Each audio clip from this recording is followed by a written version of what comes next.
Hi friends, welcome to Jaipal Lande channel. ఇవాళ వీడియోలో discuss చేసే పాయింట్ ఏంటంటే JoSAA counselling JEE advance JEE మెయిన్స్లో మాకు ఇంత పర్సెంటేజ్ వచ్చినాయి, ఇంత మార్కులు వచ్చినాయి, ఇంత ర్యాంక్ వచ్చింది, ఏ కాలేజీలో సీట్ వస్తుంది, ఎన్ఐటీలో వస్తుంది, ఎన్ఐటీలో వస్తుంది, సిఎస్సిలో వస్తుందా, సిఎస్సిలో ఈసీలో వస్తుందా, ఇదంతా కూడా ఏదో ఊహాగానాలుగా చెప్పడం ప్రతి ఒక్కరు చెప్తా ఉన్నారు. 99%, 98%. అసలు నిజంగా పర్సెంటేజ్లు ఇంపార్టెంటా, ర్యాంకులు ఇంపార్టెంటా, లేకపోతే కేటగిరీ ర్యాంక్ ఇంపార్టెంటా? ఆ కేటగిరీ ర్యాంకులో మరి హోమ్ స్టేట్ ఉంటుంది, అదర్ స్టేట్ ఉంటుంది. అసలు ఒక్కొక్క ఇన్స్టిట్యూట్లో ఏ స్టేట్ ఏ కోటాస్ ఉంటే దాంట్లో ఏ విధంగా సీట్ అలాట్మెంట్ జరుగుతుంది, ఇవన్నీ కూడా కన్సిడర్ చేసినప్పుడు మనకు ఎగ్జాక్ట్ ఫిగర్ అనేది వస్తుంది, ఈ కాలేజీలో సీట్ వస్తుందా లేదా.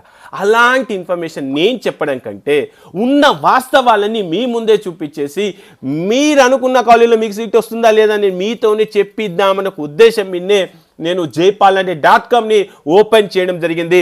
నీట్లో ఎంసెట్లో ఎంతో సక్సెస్ అయినా దాదాపుగా 5-6 ఇయర్స్ నుంచి ఈ వీడియోలు చేస్తూ ఉన్నాను. ఈసారి జేఈ అడ్వాన్స్కి సంబంధించినటువంటి జేఈ మెయిన్స్కి సంబంధించినటువంటి అనాలిటిక్స్ రిపోర్ట్స్తోని డెఫినెట్గా మీ ముందుకు వద్దామని చెప్పేసి ప్లాన్ చేశాను. సో దాంట్లో నేనైతే చాలా సక్సెస్ అయ్యానని అనుకుంటున్నాను. సో వెబ్సైట్ గురించి మీకు క్లియర్గా ఎక్స్ప్లెయిన్ చేస్తాను. ముందుగా మీకు జేఈ అడ్వాన్స్ జేఈ మెయిన్స్లో ఎంత పర్సెంటేజ్ వచ్చింది అనేది కింద కామెంట్ బాక్స్లో కామెంట్ చేయండి. ఇంకొకటి గుర్తుపెట్టుకోండి, చాలామంది అన్న ఈ విధంగా వీడియోలు చేస్తూ ఉన్నారు కదా, ఈ పర్సెంటేజ్కి ఎక్కడ సీట్ వస్తుంది, అక్కడ సీట్ వస్తుందని. ఇవన్నీ ఏవి కూడా కాదండి, మనం ఎక్స్పెక్ట్ చేసుకోవడమే. ఎందుకంటే ఫస్ట్ ర్యాంకులు రావాలి. ఆ ర్యాంకులలో ఓబీసీ వాళ్ళు ఎవరు ఉన్నారు, ఎస్సీ వాళ్ళు ఎవరు ఉన్నారు, ఎస్టీ వాళ్ళు ఎవరు ఉన్నారు, దాంట్లో మన స్టేట్ వాళ్ళు ఉన్నారా, ఆ పక్క స్టేట్ వాళ్ళు ఉన్నారా, ఏ విధంగా ఉంది ఈ కేటగిరీ ర్యాంక్ అనేది రిలీజ్ చేస్తే తప్ప ఎవ్వరు కూడా చెప్పలేరు. దాంట్లో మన ఎన్ఐటి వరంగల్ చెప్పడం ఇంకా చాలా కష్టం. అయినా కూడా ప్రతి ఒక్క రిపోర్ట్ మీ ముందుకు తీసుకొని వచ్చేసి మీ ముందే డిస్ప్లే చేపించేసి ఇక్కడ సీట్ వస్తుందా లేదా నేను మీతోనే చెప్పగలిగితే డెఫినెట్గా నేను సక్సెస్ అయినట్టే. కాబట్టి అలాంటి రిపోర్ట్స్తో మీ ముందుకు వచ్చాను. ఎవరు కూడా గతంలో ఎప్పుడు కన్ని విని ఎరగని ఈ టైప్లో మీకు ఈ జేఈ మెయిన్స్ జేఈ అడ్వాన్స్కి సంబంధించిన రిపోర్ట్స్తో మీ ముందుకు వచ్చాను. డెఫినెట్గా ఈ వీడియోని అయితే లైక్ చేసే ప్రయత్నం చేయండి. తెలుగు అప్డేట్స్ అనే యూట్యూబ్ ఛానల్ నుంచి ఎంపీస్కి సంబంధించిన ప్రతి ఒక్క ఇంపార్టెంట్ అప్డేట్ మీ ముందుకు తీసుకొద్దామనే పాయింట్ ఆఫ్లో ఈ వీడియో అయితే చేస్తూ ఉన్నాను. ఖచ్చితంగా ఈ వీడియో అయితే కొత్తగా మన ఛానల్కి వచ్చారో ఈ వీడియోని సబ్స్క్రైబ్ చేసి ఖచ్చితంగా లైక్ చేసి మీ ఫ్రెండ్స్కి అయితే షేర్ చేయండి. ఇదంతా సోది కాదన్న, నువ్వు వెబ్సైట్ గురించి చెప్పండి. సో డైరెక్ట్గా నేను సైట్ ఓపెన్ చేస్తున్నాను, దాని తర్వాత నేను మీకు ముందుకు చెప్పే ప్రయత్నం చేస్తాను. నాకున్నటువంటి యూజర్ నేమ్ పాస్వర్డ్ క్రెడెన్షియల్తోని నేను లాగిన్ అయ్యాను. లాగిన్ కాగానే JEE cut off rank prediction IIT NIT IIITs అని చెప్పేసి మనకు ఇన్ఫర్మేషన్ వచ్చింది. ఇక్కడ ఏం చేస్తున్నాను, ఇక్కడ 2024 అంటే మనకి ఎన్ని ఇయర్స్ రికార్డ్స్ ఉంది, దాదాపుగా 2016 నుంచి 24 రికార్డ్స్ మొత్తం కూడా దీంట్లో ఇంక్లూడ్ చేయడం జరిగింది. దీంట్లో నేను 24 తీసుకుంటున్నాను, దీంట్లో రౌండ్ 4 తీసుకుంటున్నాను. ఇక్కడ ఇన్స్టిట్యూట్ టైప్ వచ్చేసి ఐఐటి ఎన్ఐటి IIIT జిఎఫ్టి. మరి ఎన్ఐటి సెలెక్ట్ చేసుకున్నప్పుడు ఇక్కడ కోటా ఏమొస్తుందండి, ఏఐ కోటానే వస్తుంది, ఆల్ ఇండియా ర్యాంకే వస్తుంది. అదేవిధంగా ఇప్పుడు ఇక్కడ నేను ఎన్ఐటి సెలెక్ట్ చేసుకున్నప్పుడు HSOS అని వస్తుంది. ఎందుకు, home state code other state code ఉంటుంది. తెలంగాణ వాళ్ళకు హోమ్ స్టేట్ కోడ్ ఎన్ఐటీలో ఉంటుంది, అదే ఆంధ్రప్రదేశ్లో ఉన్న ఎన్ఐటికి ఆంధ్రప్రదేశ్కి హోమ్ స్టేట్ కోడ్ అవుతుంది. కాబట్టి ఇక్కడ మనం సెలెక్ట్ చేసుకున్న ఇన్స్టిట్యూషన్ బేస్ చేసుకుని అక్కడ ఉన్న కోటా ఏంటి. నెక్స్ట్ IIITలో ఏ కోటా ఉంటుంది, ఓన్లీ ఏ ఉంటుంది. నెక్స్ట్ ఇంకొకటి జిఎఫ్టీలో ఏ కోటా ఉంటుంది, జిఎఫ్టీ కూడా ఓపెన్ చేసి జిఎఫ్టీలో ఏ ఉంటుంది, హెచ్ఎస్ ఉంటే అదర్ స్టేట్ కోడ్. ఇవన్నీ గతంలో జరిగినటువంటి ఏవైతే రికార్డ్స్ని ఆ రికార్డ్స్ బేస్ చేసుకొని మీకు ఇక్కడ చెప్తున్నాను. సో ఓన్లీ ర్యాంకులలోనే కోటాలోనే ఇన్ని ఉంటే మరి ఇక పర్సెంటేజ్ ప్రకారం ఎలా చెప్పగలుగుతాను, హౌ ఇట్స్ పాసిబుల్? సో నిజంగా పాసిబుల్ కాదు కదా. జస్ట్ అంటే ఎక్స్పెక్టెడ్ కట్ ఆఫ్ ఈ లెవెల్లో ఉండొచ్చు అని చెప్పి పర్సెంటేజ్ చేస్తున్నా, బట్ ఎగ్జాక్ట్ కట్ ఆఫ్ ఎంత ఉండొచ్చు అనేది మన సైట్ చూస్తే తప్ప చెప్పలేవు. సో ఇప్పుడు ఏం చేస్తున్నానంటే ఎన్ఐటి సెలెక్ట్ చేసుకొని ఇక్కడ హోమ్ స్టేట్ సెలెక్ట్ చేసుకుంటున్నాను. నెక్స్ట్ ఓపెన్ సెలెక్ట్ చేసుకుంటున్నాను. ఇక్కడ జెండర్ కూడా నేను ఏం చేస్తున్నానంటే జనరల్ న్యూట్రల్ని పెట్టేస్తాను. ఇది కూడా జోసా కౌన్సిల్గా ఏ రూల్ బేస్డ్ పైన వాళ్ళైతే మెయిల్ జెండర్ అనే మనకు ఈ జెండర్ స్పెసిఫికేషన్ ఇచ్చారో దాన్ని డిపెండ్ చేసుకొని చేస్తున్నానండి. అది ఇంకా మ్యాక్సిమం ర్యాంక్ ఎంత, ఫర్ ఎగ్జాంపుల్ నాకే ఫస్ట్ ర్యాంక్ వచ్చింది అనుకుందాం. ఓకే, సో నాకే ఫస్ట్ ర్యాంక్ వచ్చి సబ్మిట్ చేశాను. ఏ స్టేట్ ఇక్కడ గుర్తుపెట్టుకోండి. ఇక్కడ నేను సబ్మిట్ చేసిన తర్వాత ఇక్కడ గుర్తుపెట్టుకోవాల్సింది ఏంటి, ఎన్ఐటి ర్యాంక్ ఇది ఓపెన్, కోటా వచ్చేసి home state quota, HS home state quota ఇది గుర్తుపెట్టుకోండి. ఇప్పుడు అన్న మనకు వరంగల్ కదా కావాల్సింది, వరంగల్లో కంప్యూటర్ సైన్స్ అనుకుందాం. ఇక్కడ చెక్ చేసుకోండి, ఇక్కడ వరంగల్ కంప్యూటర్ అని చెప్పేసి సెర్చ్ చేయగానే ఆటోమేటిక్గా computer science engineering artificial intelligence data science 4 years NIT Warangal round 4లో 3300కి కట్ ఆఫ్ అయిపోయింది. అదేవిధంగా కంప్యూటర్ సైన్స్ 4 years డిగ్రీ ఇది రౌండ్ 4లో 2698కి కట్ ఆఫ్ అయిపోయింది. ఇది హోమ్ స్టేట్ కోటా కింద. మరి ఇదే అదర్ స్టేట్ కోటా కింద చూసుకోవాలి కదా, ఎందుకనంటే అందరు ఎంతసేపు తెలంగాణ కాబట్టి మనం ఇక్కడ హోమ్ స్టేట్ పెట్టుకుంటాం.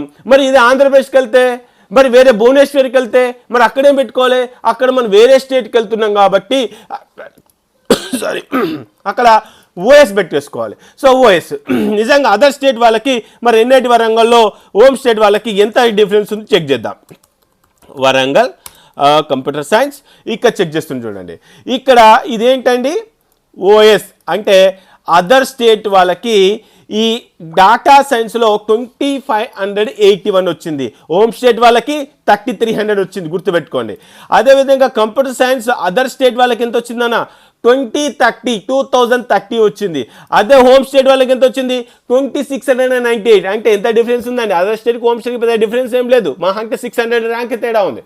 అంటే ఆ లెవెల్ ఆఫ్ కాంపిటీషన్ అనేది మనకు ఈ విధంగా తెలుసుకునే ప్రయత్నం చేయొచ్చు. ఓకే, ఇది ర్యాంక్ ప్రిడిక్షన్ డిపెండ్ చేసుకొని మనకి ఎక్కడ సీట్ రావచ్చు ఏంటి అన్న పాయింట్ ఆఫ్లో ఇది ఒకటి డెవలప్ చేయడం జరిగింది. Next college wise cut off. ఈ కాలేజ్ వైజ్ కట్ ఆఫ్ అన్న మనకు బాంబే ఉంది కదా, ఐఐటిలో బాంబే, ఈ బాంబే సెలెక్ట్ చేసుకొని ఇక్కడ ఏ ర్యాంకు సెలెక్ట్ చేసుకుంటున్నాను, ఇక్కడ ఏ ర్యాంకు సెలెక్ట్ చేసుకొని ఇక్కడ ఎందుకు సెలెక్ట్ చేసుకుంటున్నాను, ఇది ఐఐటి. ఇక్కడ మీకు కింద డిస్క్రిప్షన్లో కొన్ని ఇచ్చానండి. ఎవరు చూజ్ చేసుకోవాలి, ఆల్ ఇండియా కోటా అనేది ఎవరు చూజ్ చేసుకోవాలంటే ఎవరైతే ఐఐటి జిఎఫ్టి IIITలో ఉంటారో వాళ్ళు మట్టుకు చూజ్ చేసుకోవాల్సి వస్తుంది. ఇక్కడ నేను చూజ్ చేసుకున్నటువంటి ఇన్స్టిట్యూట్ ఇది ఐఐటి కాబట్టి సెలెక్ట్ చేసుకున్నాను. అదేవిధంగా ఇక్కడ నాకు ఓపెన్ ఉందన్న, ఓపెన్ సెలెక్ట్ చేసుకుంటున్నాను. ఓపెన్ సెలెక్ట్ చేసుకుని జెండర్ వచ్చేసి ఇక్కడ న్యూట్రల్ సెలెక్ట్ చేసుకుని సెర్చ్ చేస్తాను. ఐఐటి బాంబేలో దాదాపుగా 2018 నుంచి 2024 వరకు ఎన్ని ర్యాంకులు అయితే కట్ ఆఫ్ అయినాయో రౌండ్ వైజ్గా బ్రాంచ్ వైజ్గా ఇవ్వడం జరిగింది. ఇక్కడ ఒకసారి సార్టింగ్ చేస్తున్నాను చూడండి. ఇక్కడ ఒకసారి సార్టింగ్ చేయగానే ఆటోమేటిక్గా మనకి ఏమవుతుంది, ఇక్కడ నేను ఒక పని చేస్తున్నాను, రౌండ్ 3 పెట్టేస్తున్నాను. రౌండ్ 3లో మనకు 2018లో electrical engineering with MTech communication signal processing అనేది ఉంది, ఇప్పుడు లేదు. ఓకే, లేదన్న. ఇదే బాంబేలో కంప్యూటర్ సైన్స్ పరిస్థితి ఏంటిది, ఇదే బాంబేలో కంప్యూటర్ సైన్స్ కనుక చెక్ చేసుకుంటే 4 years డిగ్రీ 24లో 68 ఉంది, 23లో 67 ఉంది, 22లో 60 ఉంది, 2020లో ఉంది. ఇప్పుడు చెప్పండి మరి రౌండ్ 3లో మనకు ఈ ఐఐటి బాంబేలో సీట్ రావాలంటే ఎంత రావచ్చు, అండ్ యావరేజ్గా 60± ఉంటే మనం ఎక్స్పెక్ట్ చేయొచ్చండి. మరి 60 ర్యాంక్ అంటే ఎంత రావాలా, జేఈ అడ్వాన్స్లో 60th పొజిషన్లో ఉండాలంటే మనకి ఎంత పర్సెంటేజ్, జస్ట్ పాయింట్లలో డిఫరెన్స్ ఉంటుందండి. కాబట్టి ఇంత క్లారిటీగా అంటే రేపు ప్రొద్దున ర్యాంకులు వచ్చిన తర్వాత డెఫినెట్గా మీకు ఇది ఎక్కడ సీట్ వస్తుంది అనే విషయాలు అయితే ఈజీగా తెలుసుకునే ప్రయత్నం చేయొచ్చు. సో ఇదొకటి right. Next rank prediction, next web options అని చెప్పేసి ఇచ్చేసాను. ఇంకా దీంట్లో కొన్ని మాడిఫికేషన్స్ అయితే జేఈ మెయిన్స్కి సంబంధించి నేను జేఈ మెయిన్స్లో మరి నాకు 98% వచ్చింది. నేను తెలంగాణ నుంచి మరి నాకు నచ్చిన ఎన్ఐటీస్ ఏవైతే ఉన్నాయో ఆ నచ్చిన ఎన్ఐటీలో నేను కొన్ని ఏరియాలు సెలెక్ట్ చేసుకుంటాను, కొన్ని బ్రాంచ్లు సెలెక్ట్ చేసుకుంటాను. దాంట్లో టాప్ ఆర్డర్గా నాకు లిస్ట్ కావాలా. ఫర్ ఎగ్జాంపుల్ నేను తెలంగాణలో ఉన్నాను, తెలంగాణలో ఉన్నప్పుడు ఏంటిది తమిళనాడు కానీ కేరళ కానీ ఆంధ్రప్రదేశ్ కానీ ఇవన్నీ కూడా ఈ సౌత్ జోన్లో ఉన్నటువంటి ఏవైతే ఇన్స్టిట్యూషన్స్ ఉన్నాయో ఆ ఇన్స్టిట్యూషన్ సెలెక్ట్ చేసుకొని అక్కడ కొన్ని బ్రాంచ్లు సెలెక్ట్ చేసుకొని అక్కడ ఉన్నటువంటి ఎన్ఐటీస్లో అక్కడ ఉన్న IIITలో అక్కడ ఉన్న గవర్నమెంట్ ఫండెడ్ కాలేజీలో ఎక్కడైతే ది బెస్ట్ కాలేజెస్ ఆ ఆర్డర్ ప్రకారంగా ఓన్లీ ఒక కాలేజ్ ఆర్డరే కాదు బ్రాంచ్ ఆర్డర్ కూడా కావాలనుకుంటే అలాంటిది కూడా ఇక్కడ ఇచ్చిన కట్ ఆఫ్ డిపెండ్ చేసుకొని ఈ ఏదైతే జోసా కౌన్సిలింగ్ తీసుకునో ఆ ఇన్ఫర్మేషన్ బేస్ చేసుకుని వెబ్ ఆప్షన్ టూల్ని కూడా జనరేట్ చేయడం జరిగింది. ఒకసారి చూపించే ప్రయత్నం చేస్తాను. ఇక్కడ ఈసారి నేనేం చేస్తున్నానంటే ఓబీసీ తీసుకుంటున్నాను, నాన్ క్రిమి లేయర్. ఇక్కడ ర్యాంక్ 1 పెట్టుకుంటున్నానండి. ర్యాంక్ ఎంత పెట్టాను, 1 పెట్టాను. అదేవిధంగా ఇక్కడ వచ్చేసి జెండర్ న్యూట్రల్ పెట్టేశాను. దీంట్లో నాకు కావాల్సిన బ్రాంచెస్ ఏంటి అంటే కంప్యూటర్ సైన్సే కావాలి. ఇక్కడ ఏంటిది BTech computer science, mathematics computing అది కూడా సెలెక్ట్ చేసుకుంటున్నాను.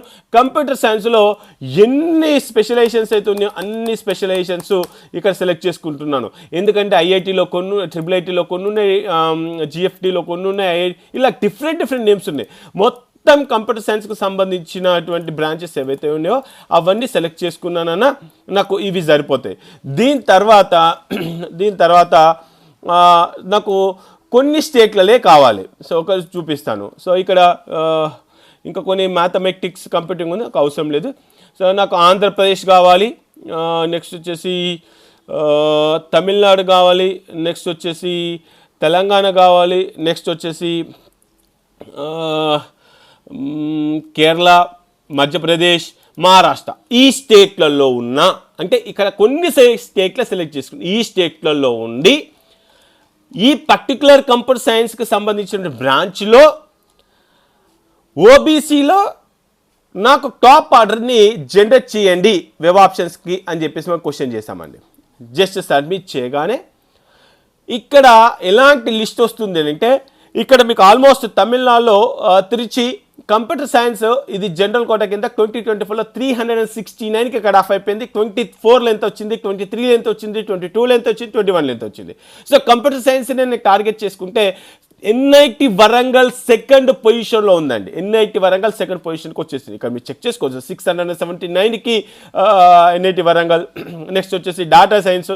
ఈ విధంగా టోటల్గా మనకు కాంచీపురం, అంటే ఆల్మోస్ట్ మనకు 2024లో జరిగిన కౌన్సిలింగ్లో ఏదైతే కౌన్సిలింగ్ జరిగిందో దాంట్లో టాప్ ఆర్డర్లో ఉన్నటువంటి స్టూడెంట్స్ ఏ విధంగా అయితే జాయిన్ అయ్యారో ఆ ఆర్డర్ ప్రకారంగా ఆటోమేటిక్గా వెబ్ ఆప్షన్స్ అనేది జనరేట్ అయిపోయింది. లేదా నువ్వు ఇచ్చిన వెబ్ ఆప్షన్స్ అని ఎందుకు ఫాలో అవుతా అంటే almost 80 to 90% people they are choosing only this type of order. ఒకవేళ మీకు నచ్చకపోతే అన్నట్టు కూడా చేంజ్ చేసుకోవచ్చు. అది కూడా ఏంటిది, మనకు సంబంధించి మన పక్కన ఉన్న కేరళ, తమిళనాడు, ఆంధ్రప్రదేశ్, మధ్యప్రదేశ్, ఈ విధంగా మనకు నచ్చిన కొన్ని స్టేట్లు సెలెక్ట్ చేసుకొని ఆ స్టేట్లలో టాప్ ఆర్డర్లో మనకు నచ్చిన బ్రాంచెస్ సెలెక్ట్ చేసుకొని క్లిక్ చేసినప్పుడు ఆటోమేటిక్గా ఒక ఆర్డర్ అయితే వచ్చేస్తుంది. సో ఇది ఒక పాయింట్ ఆఫ్ వ్యూలో మీకు చాలా వరకు యూజ్ అవుతుంది కౌన్సిలింగ్ టైంలో. సో ఇది నెక్స్ట్ వచ్చేసి జేఈ అడ్వాన్స్కు సంబంధించిన ఇన్ఫర్మేషన్ కూడా తీసుకొచ్చాను. ఇదే కాదు, కాలేజెస్ కట్ ఆఫ్స్ కూడా తీసుకొచ్చాను, ర్యాంక్ ప్రిడిక్షన్ కూడా తీసుకొచ్చాను. దీంట్లో HS, OS, NITs, GFTs, government funded universities, IITs, J advance, JMS, ఇలా చాలా రకాల ర్యాంకులు, చాలా రకాల institutions, home state quota, other state quota అని చెప్పేసి ఇన్ని రకాలు. మళ్ళీ దీంట్లో ఎస్సీ కేటగిరీ ర్యాంక్ వేరే ఉంటుంది, ఓబీసీ కేటగిరీ ర్యాంక్ ఉంటుంది, ఈడబ్ల్యూఎస్ కేటగిరీ ర్యాంక్ ఉంటుంది, పీడబ్ల్యూడి కేటగిరీ ర్యాంక్ వేరే ఉంటుంది. ఈ విధంగా డిఫరెంట్ ర్యాంకులు డిఫరెంట్ కేటగిరీస్ ఉన్నప్పుడు ఓన్లీ ఒక పర్సెంటేజ్ డిపెండ్ చేసుకొని కట్ ఆఫ్ ఎలా చెప్పగలుగుతున్నాం. సో హైలీ ఇంపాసిబుల్, బట్ కొంతవరకు ఎక్స్పెక్ట్ చేయొచ్చు. సో ఇది డెఫినెట్గా ర్యాంక్ వచ్చిన తర్వాత మీకు చాలా వరకు అయితే ఈ వెబ్సైట్ అయితే మీకు యూజ్ అవుతుంది. ఈ వెబ్సైట్ లింక్ని కింద నేను డిస్క్రిప్షన్లో ఇస్తాను.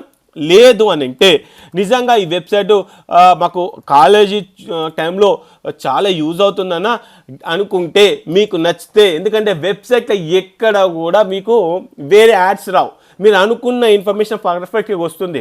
డాటా సెట్ నేనే దగ్గర ఉండి డెవలప్ చేసుకున్నాను, అక్కడ ఉన్న రిపోర్ట్స్ అన్ని నేనే డెవలప్ చేశాను.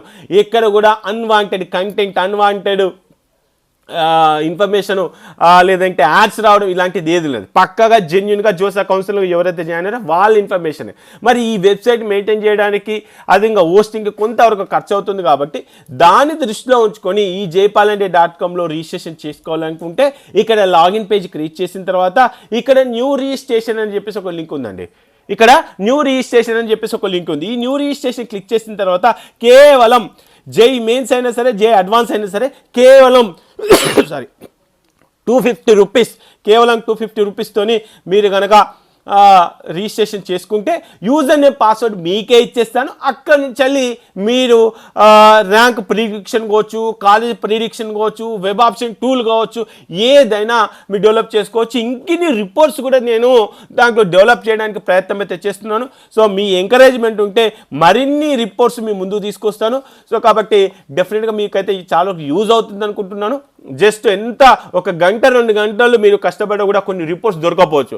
అలాంటి రిపోర్ట్స్ కేవలం 250 రూపీస్కి మీకు అనుకూలంగా జనరేట్ చేశాను కాబట్టి దాన్ని దృష్టిలో ఉంచుకొని 250 రూపీస్ ఛార్జ్ చేయడం జరుగుతుంది. మీకు నచ్చితే, మీకు కుదిరితే, ఈ వెబ్సైట్ వల్ల ఉపయోగం ఉంది అనుకుంటే డెఫినెట్గా రిజిస్ట్రేషన్ చేసుకొని కొంత ఎంకరేజ్మెంట్ చేసే ప్రయత్నం చేయండి. అండ్ ఇక్కడ ఎప్పుడైతే మనము ఈ రిజిస్ట్రేషన్ పైన క్లిక్ చేస్తున్నామో దయచేసి మళ్ళీ చెప్తున్నాను, correct mail ID, correct mobile number, correct mail ID, correct mobile number ఇచ్చినట్లయితే నేను మీకు వాట్సాప్ ద్వారా కానీ జీమెయిల్ ద్వారా కానీ కాంటాక్ట్ అయిపోయి వెంటనే రిజిస్ట్రేషన్ చేసిన వెంటనే 10 to 15 మినిట్స్లో యూజర్ ఐడి పాస్వర్డ్ ఆటోమేటిక్గా మీ మెయిల్కి రావడం జరుగుతుంది. కాబట్టి ఈ విషయంలో కొంతవరకు సహకరించే ప్రయత్నం చేయండి. చాలామంది రాంగ్ మెయిల్ ఐడి ఇస్తున్నారు, రాంగ్ మెయిల్ ఐడి అయితే ఇవ్వద్దు. ఒకవేళ ఈ ఇన్ఫర్మేషన్ మీకే కాదు ఇంకా వేరే వాళ్ళకు నచ్చితే వాళ్ళు కూడా ఖచ్చితంగా ఈ వీడియోని అయితే షేర్ చేసే ప్రయత్నం చేయండి. ఓకే ఫ్రెండ్స్, జై హింద్.